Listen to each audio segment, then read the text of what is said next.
So, you've probably heard of the MMI by now, and if not, it's one of the final hurdles that you've got before you can get into med school. So, it's pretty important, and as a fourth year medical student now at Imperial College, I did my set of MMIs about 4 or 5 years ago now, so I've got a pretty good round of practice at it. And in today's video, I want to break down exactly what they are for you, talk a little bit through how to prepare for them, and some of my experiences personally. So if that sounds like a good and useful video, let's get straight into it.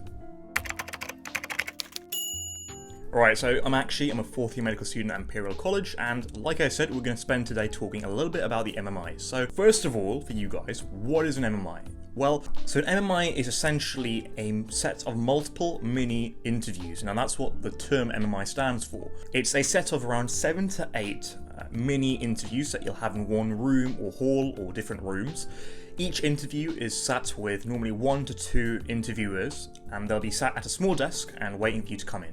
You'll come in, do about 7 minutes with them, talking through their questions, answering any sort of queries they have, talking about a topic maybe, and then at the time the bell rings, which is the end of the allocated time, you'll move on to the next station and then continue this sort of procedure until you reach the last station. Now this is quite intense and sounds like a lot, but in all actuality, I personally think that it's a better system than the traditional panel interviews because it means that you get 7 fresh new starts. So no matter how badly you perform on one of the parts of the interview, you go on to a new station where there's a new examiner who's never met you before and gives you the chance to reinvent yourself all over again. So it means that mistakes really don't carry on in the interview, which is fantastic news for you guys.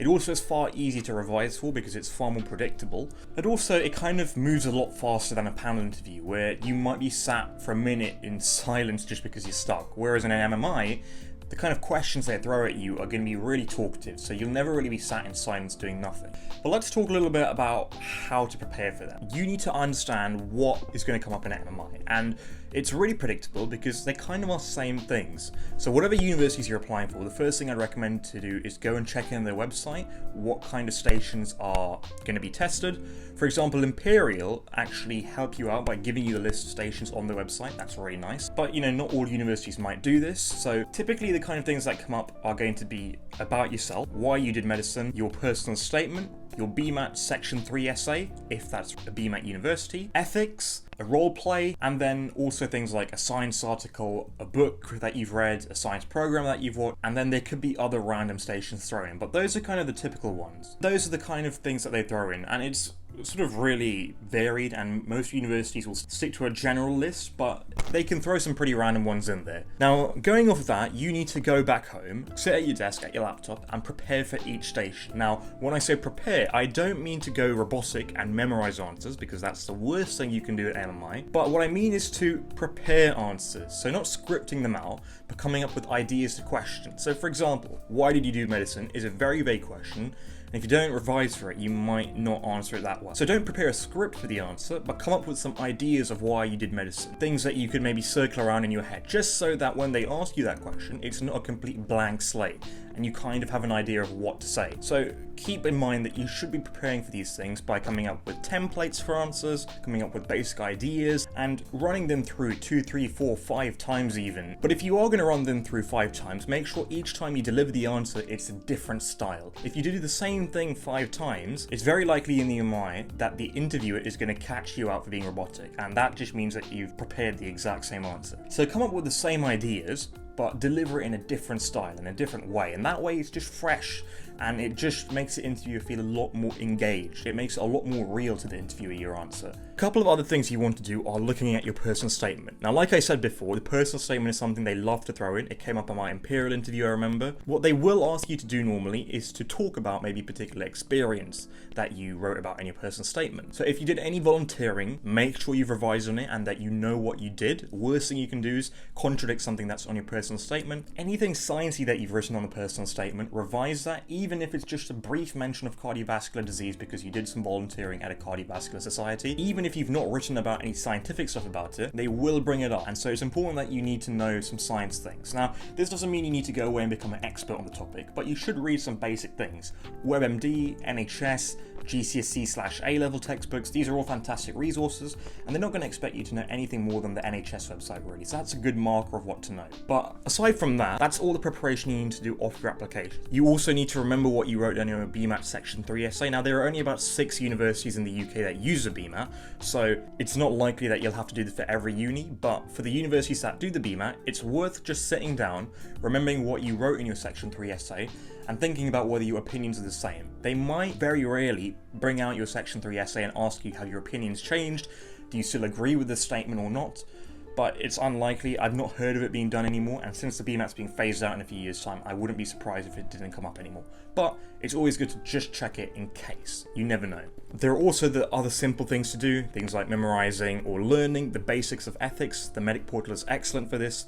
The 4 pillars of ethics, these are sort of real basics that you should just be able to bring out in the interview. Now also, one station that most universities like to throw in is why us? So that just basically means, why have you chosen to apply to this university? So it is imperative before every MMI you sit, you do some basic revision about the university.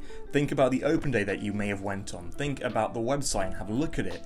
Come up with some ideas of what you want to do at the university. Why have you selected Imperial, for example? Is it for the research? Is it for the placements, the teaching, the extracurricular, the location? It can be anything, but come up with several different reasons as to why you've picked this university over, say, Birmingham or Newcastle, because that's really important. Now, that's all the preparation. How do you prepare for actually doing the interview? Because that can be scary. So what I tended to do was first getting in the habit of public speaking. Now, this isn't easy. Whether you want to join a club like Debate or MUN or any sort of public speaking club, it's up to you. There's no best way to go about practicing public speak. If you're pressed for time, for example, you've got a few weeks until your MMI, really great way to do is just to always practice your answers. When you're at home with siblings or friends or parents, get them to give you some general feedback on how you deliver the answer, whether you look confident. And if you haven't got anyone really at that moment, just do it yourself. Stand in front of a mirror and practice an answer. Force yourself to look at yourself so that you get the eye contact. And it will feel weird, it'll feel sort of a little bit strange, and you might be shy, but get rid of that feeling as soon as possible. You need to be at the stage where you can stand in front of a mirror, deliver the answer confidently, look into your own eyesight, and basically be confident. That is the best marker of telling how good you're prepared for your MMI. Also, sign up to as many mock MMIs as possible. If your school are offering them, just sign up for them because they are the best way to practice. And make sure to prepare for the timing. So always practice timings. This is more important now than it is in panel interviews because you only have so long to talk about. Yes, you want to fill the space, but no, you don't want to talk for like 3 minutes because they might have 3 other questions to ask you. And if you are forced to rush those answers, that's not good.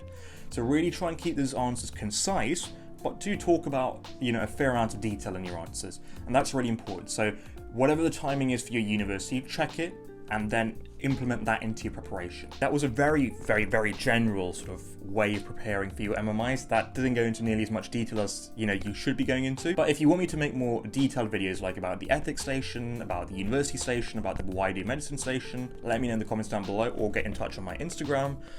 Aside from that, I can't think of anything else to say, and I'll let you guys go. Thanks for listening. Make sure to subscribe. Let's try and get to like 1.5k. That's what I want to get to.